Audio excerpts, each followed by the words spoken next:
उत्तराखंड 63% पानी इस देश को देता है। वैज्ञानिक ये कह रहे हैं कि 2050 में गंगा में एक बूंद पानी नहीं होगा और हिमालय पर एक बूंद बर्फ नहीं होगी। तो कुछ लोग तो प्यासे मरेंगे और कुछ लोग जो है पानी की अधिकता के कारण मरेंगे।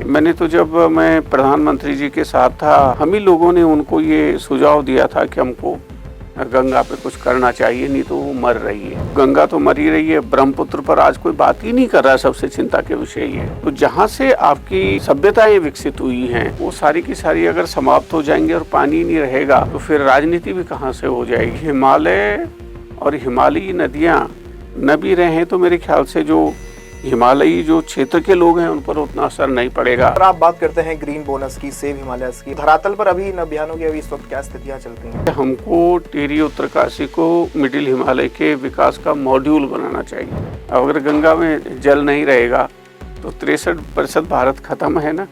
हो सकता था मैं जो है यूपी का चीफ मिनिस्टर हो जाता। क्या सर राज्य सरकार का कितना सपोर्ट रहता है आपके इन आंदोलनों को, कितना सपोर्टिव रहती है राज्य सरकार? टिहरी के लोगों को कोई सुनने वाला नहीं है ना। पहले भी और आज भी अगर सबसे ज्यादा उपेक्षा हुई है तो टिहरी उत्तरकाशी जो इस देश को जीवन देता है उसकी हुई है। 50 लाख लोग दिल्ली में खड़े हो जाएंगे, नहीं भाई हमारी गंगा और हिमालय को बचाने के लिए करो कुछ, तो अपने आप ही हो जाएगा, सरकारें चेत जाएंगी।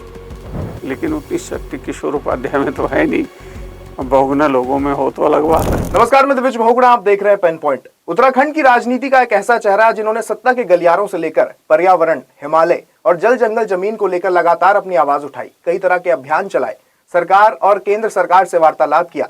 शुरुआत इनकी कांग्रेस से हुई, कैबिनेट मंत्री रहे, उसके बाद प्रदेश कांग्रेस कमेटी के अध्यक्ष रहे और वर्तमान में भाजपा से विधायक हैं। आज हमारे साथ स्टूडियो में मौजूद है टिहरी से विधायक किशोर उपाध्याय। सर, सबसे पहले तो बहुत बहुत शुक्रिया समय देने के लिए। जी बहुत धन्यवाद देवेश जी आपका। सर, आपकी जो छवि देखी जाती है वो अक्सर एक पर्यावरणविद के तौर पर ज्यादा देखी जाती है एक राजनेता के बजाय। तो क्या भविष्य में ऐसा है कि राजनीति को छोड़कर किशोर उपाध्याय पर्यावरण के योद्धा के तौर पर ही सामने नजर आएंगे जनता को? नहीं, मैं तो टाइम एंड अगेन बार बार मैं कहता हूँ, मेरी पहली प्राथमिकता हिमालय और हिमालयी नदियाँ, जिसमें सिंधु से लेकर यमुना, गंगा, ब्रह्मपुत्र, ये तो हमारे देश में है। लेकिन जो और भी हिमालय है, जिसमें चीन की पीली नदी से लेकर के सारी नदियां हैं, उसके लिए मैं कुछ भी छोड़ सकता हूँ। क्योंकि जो वैज्ञानिक कह रहे हैं और उनका जो कहना है वो असत्य हो, मेरी प्रभु से ये प्रार्थना है। क्योंकि अगर वो हो जाता है तो फिर दुनिया में कुछ बचेगा ही नहीं। वैज्ञानिक ये कह रहे हैं कि 2050 में गंगा में एक बूंद पानी नहीं होगा और हिमालय पर एक बूंद बर्फ नहीं होगी। तो उसके फलितार्थ और उसकी क्या रिपरकशंस होंगे, कॉन्सिक्वेंसेस होंगे, उस पर सोचिए। उत्तराखंड 63% पानी इस देश को देता है। उत्तराखंड ना हो तो दिल्ली जो है वो प्यासी मर जाए।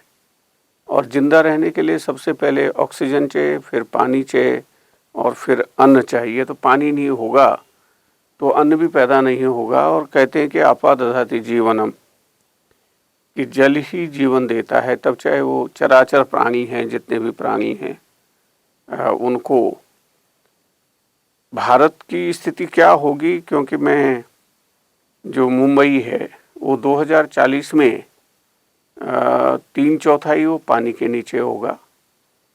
सिंगापुर उससे पहले डूब जाएगा। मैं श्रीलंका और जो ये छोटे मोटे जो बाकी देश हैं उनकी बात नहीं कर रहा हूँ। और उसका असर जो विकसित देश हैं, जैसे यूके पर, इंग्लैंड पर, उसके साथ में जापान पे, अमेरिका पर, तो उसका एक वैश्विक असर पड़ेगा और बहुत से देश डूब जाएंगे।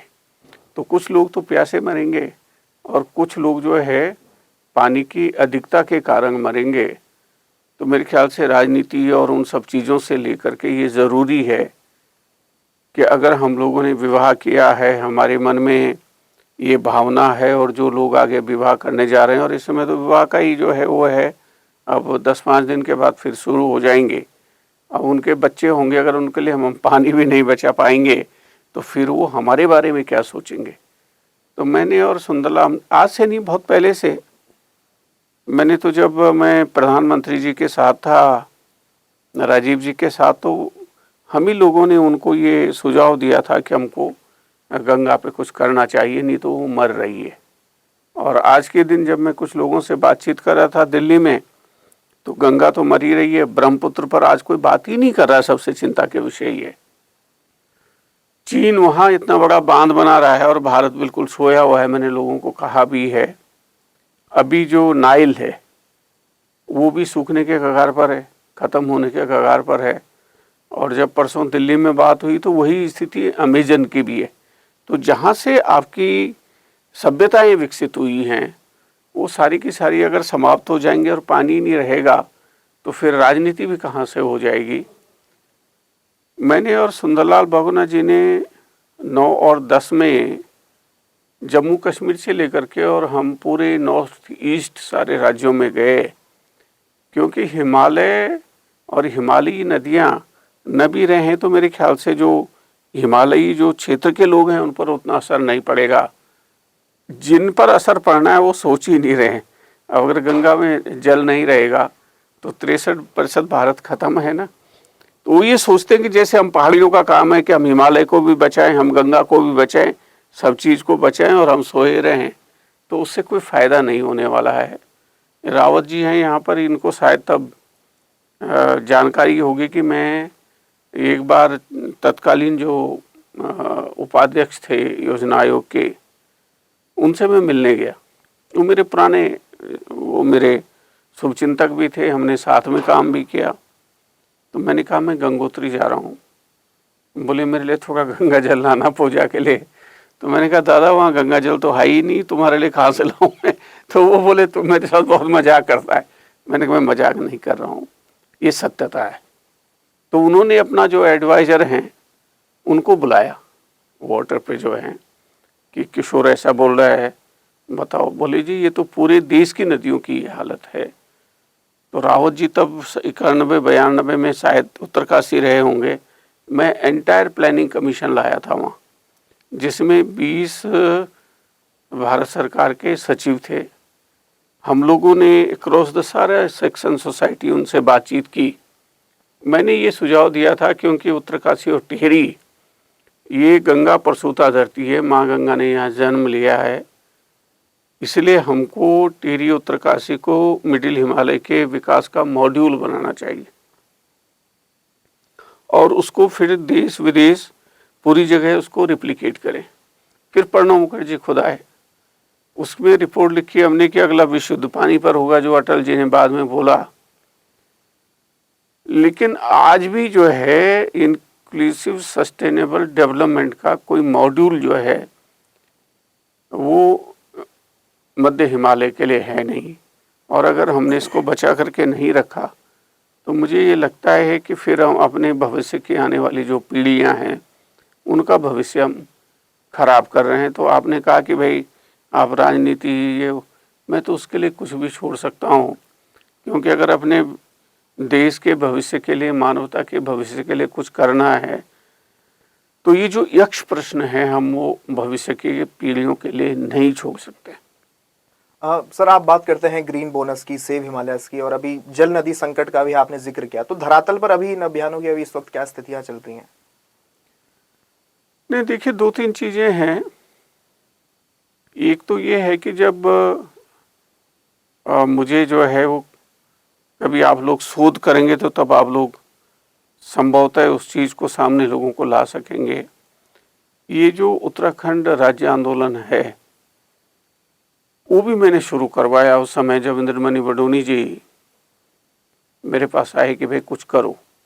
तो पहले हमने उस समय विश्वनाथ प्रताप सिंह जी से टाइम लिया था, लेकिन कुछ ऐसी बात हो गई कि वो हमारी गाड़ी टूट गई, हम उनसे मिल ही नहीं पाए, तब तक उनकी सरकार चली गई। फिर बडोनी जी ने कहा कि भाई कुछ करो, तुम्हारे सारे संपर्क हैं। तो उस समय हमारे बड़े भाई राजेश पायलट जी वो आंतरिक सुरक्षा मंत्री थे, तो मैंने उनसे बातचीत की। मैंने कहा भाई आप उनको मिल लो, बडूनी जी ने कहा कि भाई मेरा जो है कभी भी उम्र बहुत हो गई है और मैं चाहता हूँ कि मैंने अपना सारा राजनीतिक करियर ख़राब किया, नहीं तो मैं कोई नारायण दत्त जी से कोई कम वरिष्ठ थोड़ी था, हो सकता था मैं जो है यूपी का चीफ मिनिस्टर हो जाता। लेकिन क्या है कि टिहरी के लोगों को कोई सुनने वाला नहीं है ना। ये हम लोग जो तथाकथित जो लोग कहते हैं ना टिहरियाल, और मुझे कहने में कोई वो नहीं है। पहले भी और आज भी अगर सबसे ज़्यादा उपेक्षा हुई है तो टिहरी उत्तरकाशी जो इस देश को जीवन देता है उसकी हुई है। तो फिर मैंने उनसे मिलाया, फिर उन्होंने कहा कि भाई ठीक है इनसे कुछ शुरू करवाओ। फिर हमने उनको पौड़ी में बिठाया धरने पर। तब तक आरक्षण के विरोध में जो है वो आंदोलन शुरू हो गया और अंततः ये राज्य बन गया। मैं पहला व्यक्ति था जो जब दिवाकर भट्ट बैठे थे जंतर मंतर पर, पहली बार 2 केंद्रीय मंत्री जंतर मंतर पर आए थे, एक कामसन साहब और एक सलमान खुर्शीद साहब, उनको उठाने के लिए। उनकी पत्नी ने मुझे कहा कि भाई इसके प्राण छूट जाएंगे, 30 दिन हो गए हैं, तो राज्य जब बनेगा तब बनेगा। तो अंततः मुझे कभी कभी जब इस राज्य में चीज़ें ठीक नहीं होती तो मेरा मन बड़ा उद्वेलित होता है कि उस पाप का भागी भी मैं हूँ।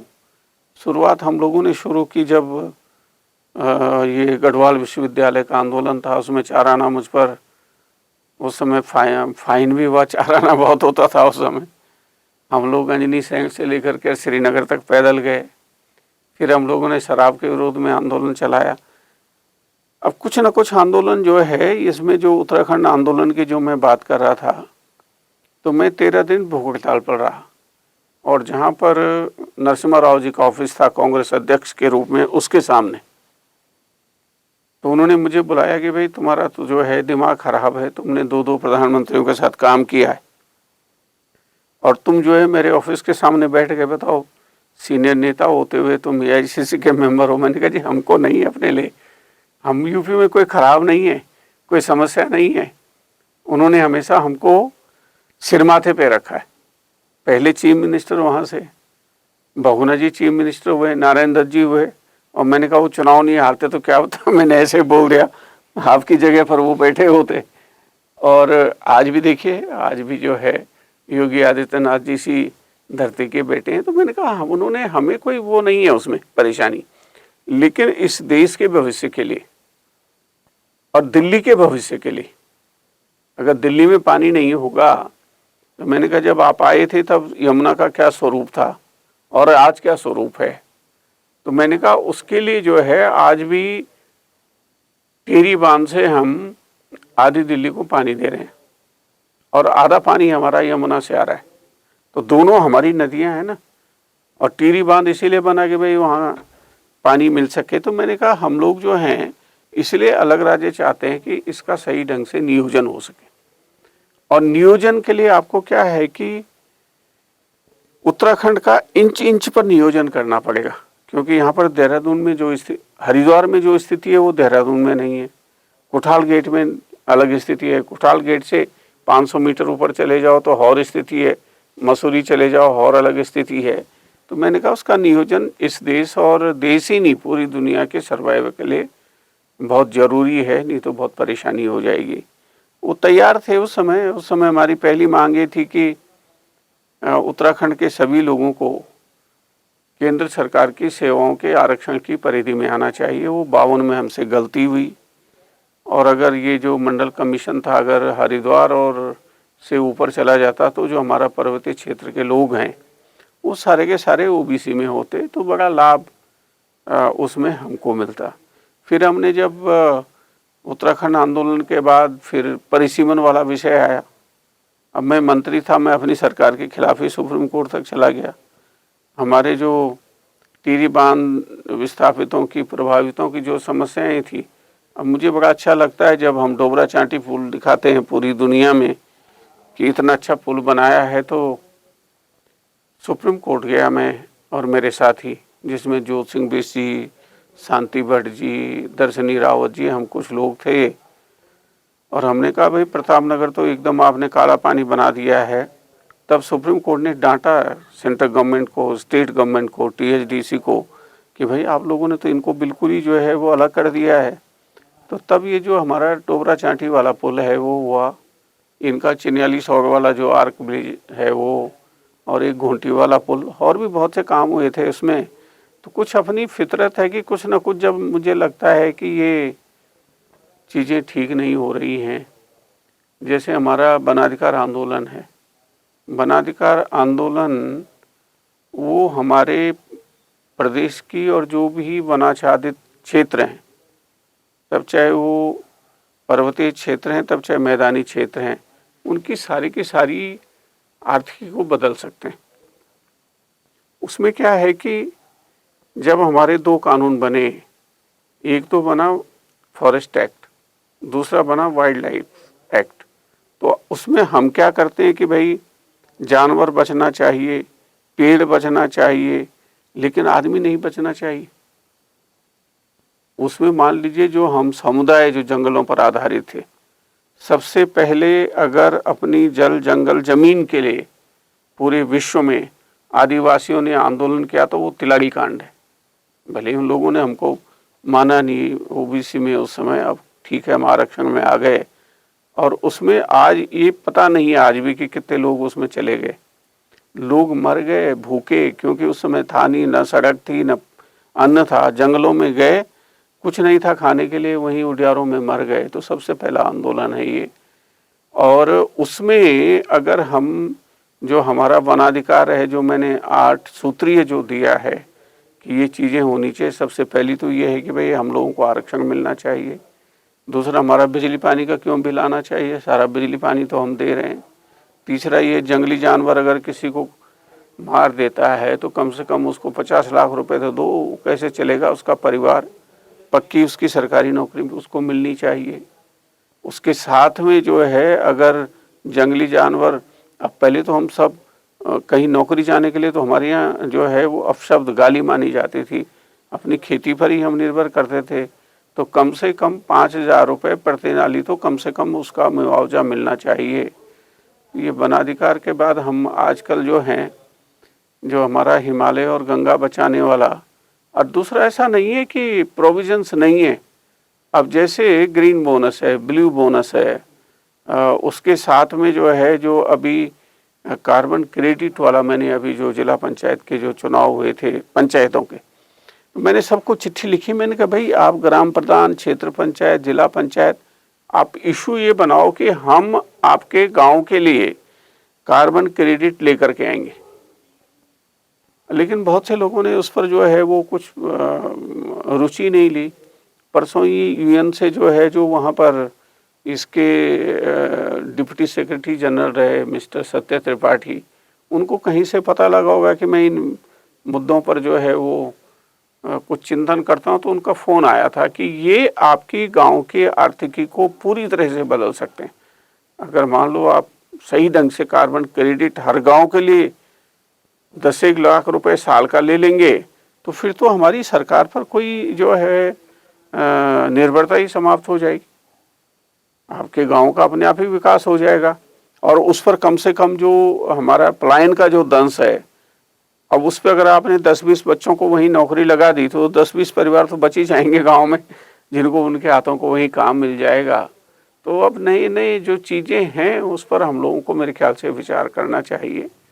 अभी जब आदित्यनाथ जी की भतीजी की शादी थी तो वहाँ मैं गया, तो मैं ये टोपी पहनी हुई थी, तो मैंने कहा भाई इसको आशीर्वाद दो आप।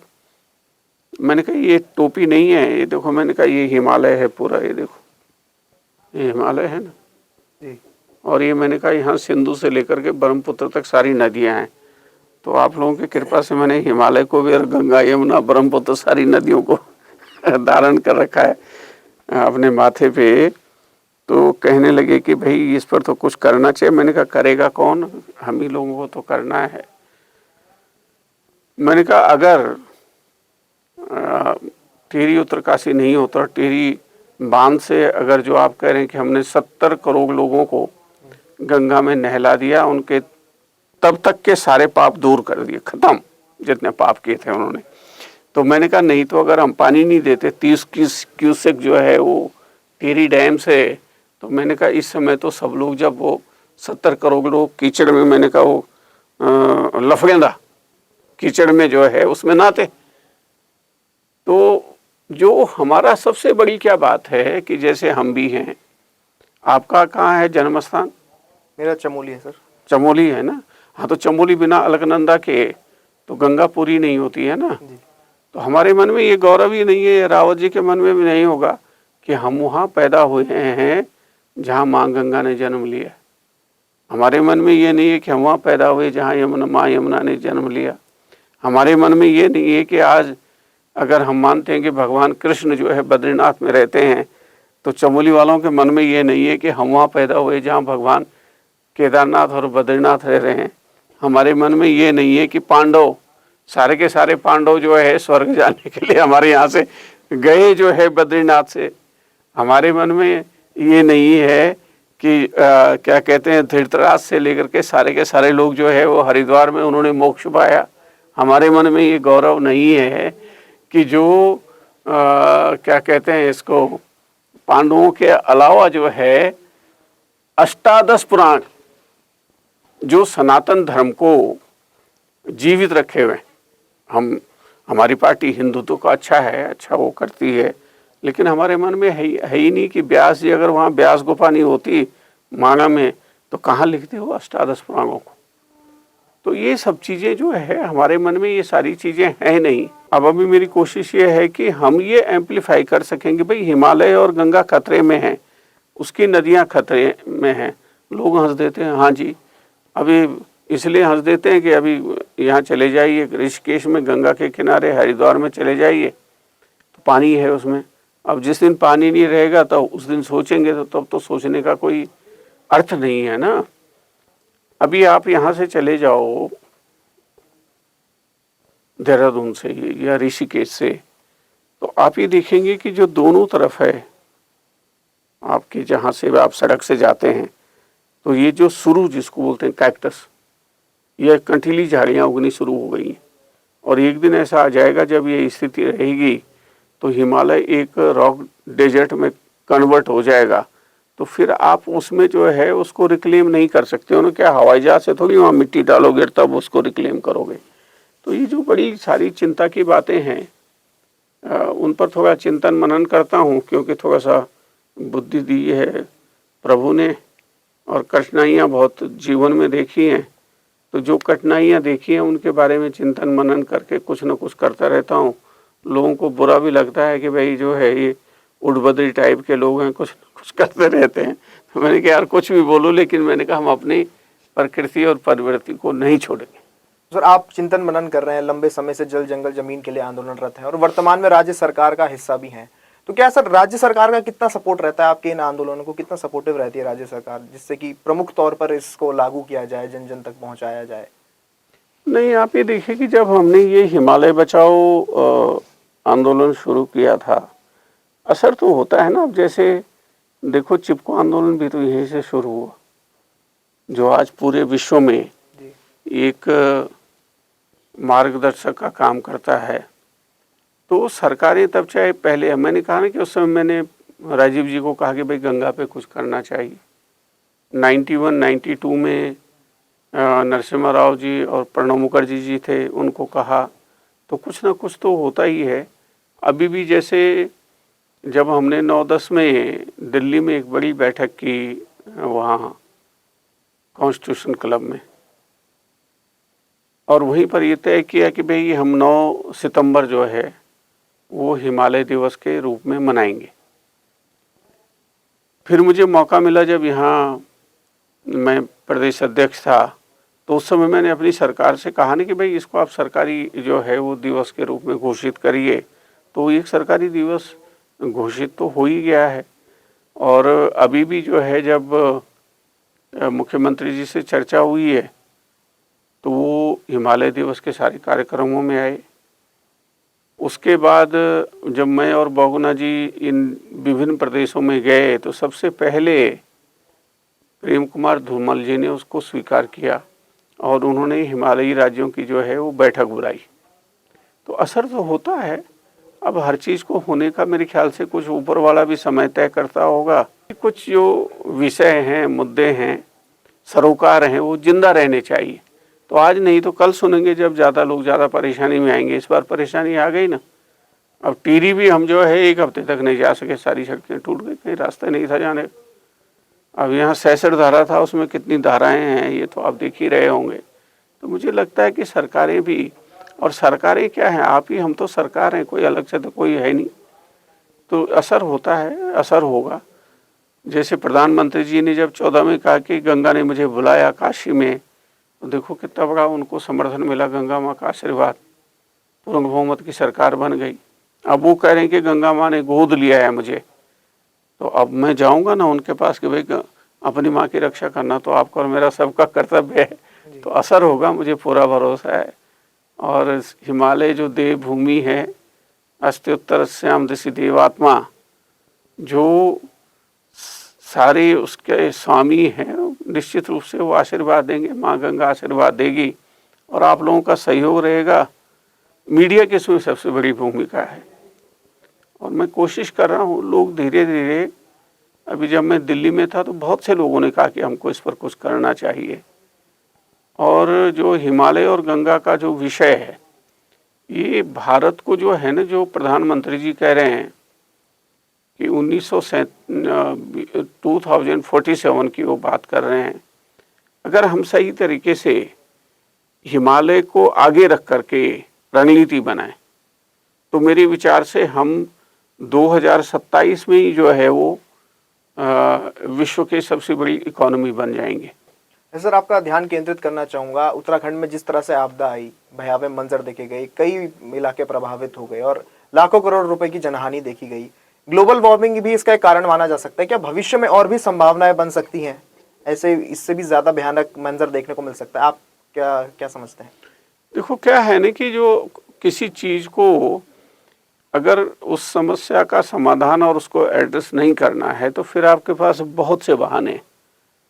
और जो ये ग्लोबल वार्मिंग जो बात है वो भी एक बहाना है। आप जो स्थानीय जो इशू हैं ना, जो समस्याएं हैं, उनसे ध्यान हटाने के लिए आप कह दो कि ये तो जो है ग्लोबल वार्मिंग की तरह की वजह से हो रहा है, तो अब वो कारण अब उस ग्लोबल वार्मिंग का भूत जो है ये कौन वो कर रहा है, उसको पकड़ने के लिए कहाँ जाओगे? मुझे एक चीज बताओ, आप ही एक चीज बताइए। अब वो आपने जो है ना, हम पहाड़ी लोग हैं, पहाड़ी लोग पहले जब कभी ज्यादा खा जाते थे तो पेट भगवान था ना, फूलता है ना पेट, तो हम कहते थे कि एक पेट बकेगी। तो ये समस्या क्या है कि आपने जहां हम इस समय बैठे हुए, यहाँ पहले 20 साल 25 साल पहले यहाँ अच्छा जंगल रहा होगा ना, खेती रही होगी ना। दिल्ली है जहाँ राष्ट्रपति भवन बना हुआ है, जहाँ प्रधानमंत्री भवन बना हुआ है, या लुटियन जोन जो भी है, तो वहाँ पहले सघन जंगल रहे होंगे। अब हमने वो सब चीज़ें जो इन सब चीज़ों को कंट्रोल करती थी, वो सारी की सारी हमने ख़त्म कर दी हैं। तो मानव ही, तब चाहे वो ग्लोबल वार्मिंग है, तब चाहे उत्तराखंड की आज की स्थिति है, उसके लिए हम खुद जिम्मेदार हैं। लेकिन हम उसको अभी समझ नहीं पा रहे हैं कि हम अपने बच्चों के भविष्य को खतरे में डाल रहे हैं। अब अभी जिस तरह की स्थिति हुई है यहाँ का, जब लोग बताते हैं कि यहाँ का जो टेम्परेचर है, कभी भी इवन कि मई जून में 27 डिग्री सेल्सियस से ज़्यादा नहीं जाता था, आज तो 43-44 डिग्री सेल्सियस जा रहा है। तो क्यों जा रहा है, उस पर विचार करना चाहिए ना। यहाँ जितनी नहरें थी, जितना सब जंगल था, सब काट दिया।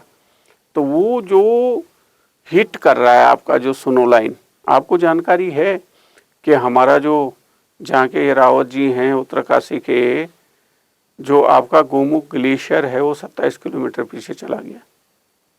हर साल 70 से 90 मीटर जो है वो गोमुख ग्लेशियर पीछे जा रहा है। इस बार बंदरपुर, जहाँ से गंगा यमुना दोनों निकलती हैं, बल्कि मैंने कुछ फोटो शेयर भी किए थे, वो एकदम काले पहाड़ थे, उसमें बर्फ़ थी ही नहीं। आपका जो सबसे बड़ा जो सागर माथा है, अब वो एवरेस्ट के बारे में आजकल यहाँ ऊपर वाले उस पर भी कई चीज़ें चल रही हैं, जो मसूरी में है। एवरेस्ट हर साल 150 मीटर उसका घनत्व बर्फ का कम हो रहा है। अब किसने कहा, मतलब क्या जरूरत है? मैं तो ये नहीं समझ पाया कि जब बाहर एक बार चले गए, वो तेंजिंग वगैरह चले गए, हिलेरी चले गए, उसके बाद हजारों लोग चले गए, तो हर बार वहां क्यों जाना है एवरेस्ट पर चढ़ाई करने के लिए? मतलब वो क्यों जाना है वहां, मेरी समझ में ये नहीं आता है। सर, एक आम जनमानस अपने स्तर पर क्या कर सकता है पर्यावरण संरक्षण के लिए या जल जंगल जमीन के लिए? नहीं, क्यों नहीं कर सकते? बहुत, मतलब क्या अगर कुछ टिप्स अगर आप देना चाहें तो? नहीं, बहुत सी चीजें कर सकते हैं। जैसे आम आदमी है, मुझे लोग कहते हैं एक आंदोलन चलाया कि साहब जो है वो प्लास्टिक जो है वो इसको रोको। तो मैंने उनको कहा, मैंने कहा एक चीज़ बताओ, हमारे यहाँ बड़ी अच्छी चीज़ होती है कि शराब। साहब, मैं जब मंत्री था तो उसमें पहले तो ये होता था कि शराब का बजट आता था आबकारी का, तो इतना हमने इस साल आबकारी का इतनी हमको आमदनी हुई, और फिर उसके नीचे में आता था कि मद्य निषेध के लिए हमने एक उसी में बजट होता था। देखो ना, तो सबसे पहले तो ये है कि जो जैसे प्लास्टिक है, तो मैंने एक आदमी ने कहा कि साहब हमको सबसे पहले प्लास्टिक जो है वो पहाड़ पर नहीं ले जाना चाहिए। तो मैंने कहा यार इसका तो साधारण, बहुत साधारण तरीका है, जैसे शराब का है, आप शराब की सारी फैक्ट्री बंद कर दो, मत बेचो, तो अपने आप ही शराबबंदी हो जाएगी। वैसे प्लास्टिक का है, जहाँ प्लास्टिक पैदा होता है, जिनको आपने लाइसेंस दे रखे हैं, वो सब बंद कर दो। जब प्लास्टिक नहीं था बचपन में हमारे, तो तभी तो हम जिंदा थे। तो आम आदमी उसमें सबसे पहली महत्वपूर्ण भूमिका तो ये निभा सकता है कि हमारी जो रोज़ की आदतें हैं, हम कम पानी का यूज़ करें, हम पर्यावरण को जो ख़राब करने वाली जो चीज़ें हैं उनको अपने आप ही जो है कुछ कम करें या उनकी अवधि बढ़ा दें। जैसे हम ब्रश ही यूज़ करते हैं, कोई ज़रूरी थोड़ी कि हर महीने एक ब्रश जो है वो चेंज करना है। तो इस तरह की बहुत सी चीज़ें हैं। 50 लाख लोग दिल्ली में खड़े हो जाएंगे, नहीं भाई हमारी गंगा और हिमालय को बचाने के लिए करो कुछ, तो अपने आप ही हो जाएगा, सरकारें चेत जाएंगी। लेकिन उतनी शक्ति किशोर उपाध्याय में तो है नहीं, बहुगुना लोगों में हो तो अलग बात है। चलिए सर, एक आखिरी सवाल लेते हैं, राजनीतिक सवाल है। 2027 विधानसभा चुनावों के लिए किस तरह से आपकी रणनीति लेने वाली है और क्या प्रमुख मुद्दों को लेकर आप आगे बढ़ने वाले हैं?